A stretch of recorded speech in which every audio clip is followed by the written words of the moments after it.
All right, how's it going, everybody? Today we're going to go over how to set up your audio for your Discord. So if you look at the bottom left of your Discord, you'll see your name and you'll see a bunch of little buttons. So we're going to go ahead and click on the user settings. It's the gear icon.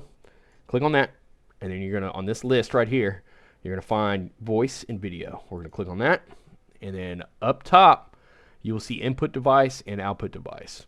These are drop-down menus. So you're going to click on the input, and this is the microphone you want to use.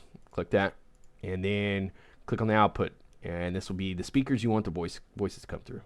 So we're going to click on that, and then you want to input mode. You want to check the voice activity, and then right here where it says input sensitivity, if you were in a room with a lot of background noise, you want to set this bar to be like above the background noise. So you're going to stop talking, and where the bar naturally sits, you're going to set this above it. So that way the microphone will not pick up the background noise. And that's it for this tutorial. The next one we'll talk about the push to talk key and how to set that up. And remember, guys, note takers are money makers.